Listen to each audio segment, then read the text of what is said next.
आरती कीजे आत्म पूजा, आरती कीजे आत्म पूजा।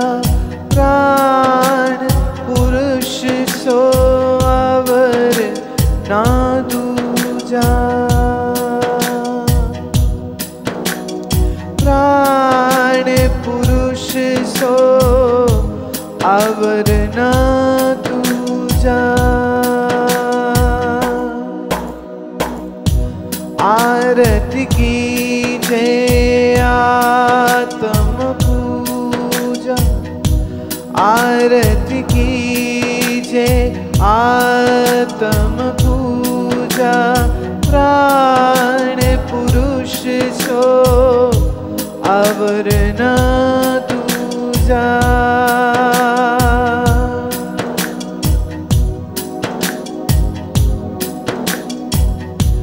ज्ञान प्रकाश दीप उजियारा, ज्ञान प्रकाश दीप उजियारा। घट घट देखो प्राण प्यारा, घट घट देखो प्राण प्यारा। बाबा भगति कर और न भेवा, बाबा भगति कर और न भेवा। दया स्वरूप ली कर ले सेवा, दया स्वरूप ली कर ले सेवा। आत्म कीजे आरती कीजे आत्म पूजा, आरती कीजे आत्म पूजा।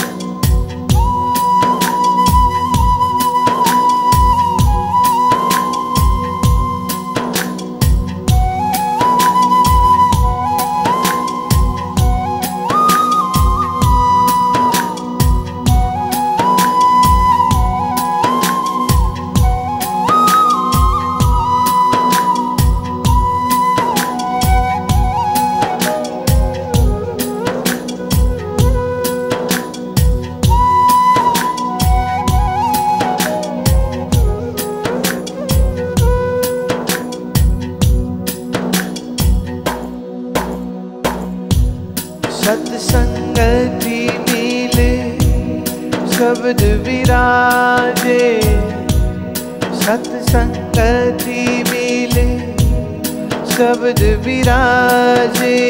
धोखा द्वंद्व वर्म सब भाजे, धोखा द्वंद्व वर्म सब भाजे।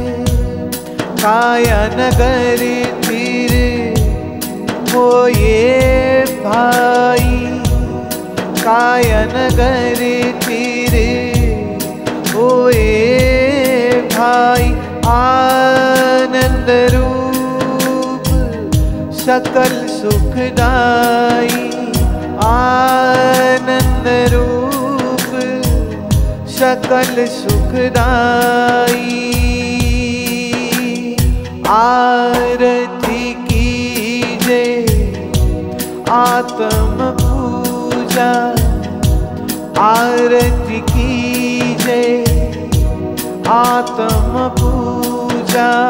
प्राण पुरुष सो अवर न दूजा, प्राण पुरुष सो अवर न दूजा। आरती कीजे आत्म पूजा, आरती कीजे आत्म दूजा।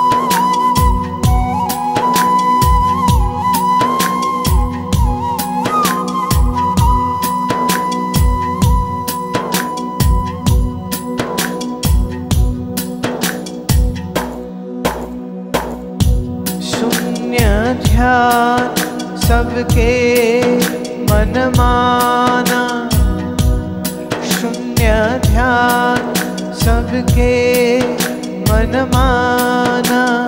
तुम बैठो आत्म स्थान, तुम बैठो आत्म स्थान। कहे कबीर जी रहन समारी, कहे कबीर जी रहन समारी। सदा आनंद रहे नर नारी, सदा आनंद रहे नर नारी। आरती कीजे आत्म पूजा, आरती कीजे आत्म पूजा। प्राण पुरुष सो अवर न दूजा, प्राण पुरुष सो अवर न दूजा। आरती कीजे आत्म पूजा, आरती कीजे आत्म पूजा, आत्म पूजा, आत्म पूजा, आत्म पूजा, आत्म पूजा, आत्म पूजा, आत्म पूजा, आत्म पूजा।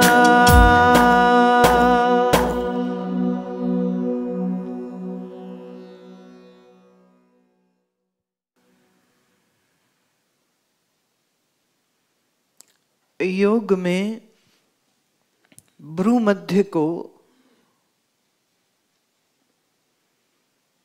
सूक्ष्म आज्ञा चक्र का स्थान भी मानते हैं और इसे आम बोली भाषा में, संतों की बोली भाषा में थोड़ा अलग अलग नामों से भी कहा गया।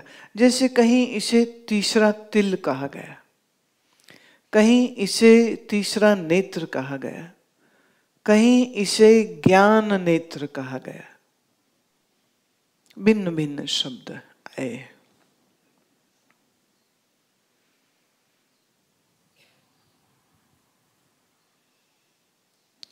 आपके पूरे शरीर में अगर हम कहें कि चंद एक बहुत सेंसिटिव जो पॉइंट्स हैं, उनमें से ये एक है। This point, which is called as the third eye or eye of wisdom, in Shaivites it is also called the third eye of Shiva. And in Santamat, they also call it window to soul. This is the window to soul. Usually our eyes are going outward to see something. Now, as I have said, Parabrahm has neither any form nor it has any shape. So if I say you should meditate on God, then people are bamboozled. On what? Because I have already said that it is no name, no form, no shape. Now, how would you meditate? How would you focus? For a Krishna devotee, it is the Krishna's form. For a Sikh, it might be the Guru Nanak or Guru Gobind Singh. But if I say to any Sikh that you should meditate on Akal Purakh, what will be the shape, or then what will be the form? Then the mind is very bewildered. What to do now? So the easiest way is that in most of religion, those who believe in incarnations, like Hindu religion, so they have Krishna or Ram or Vishnu or Shiva to focus on. Now, Sikhs don't believe in incarnation of God. So what do? Two things. Either some of them, because the mind needs something to rely upon. Something. So some Sikhs, out of devotion, they will have a picture of Guru Nanak in their mind. But well, then that is not Akal Purakh as per Guru Nanak. Then the second option which many Sikhs use is, and that is, they will focus on Vaheguru word. But you know, every word is a formation done with some alphabets. And alphabets have shape and form. So anything which has a shape and a form is not about God then.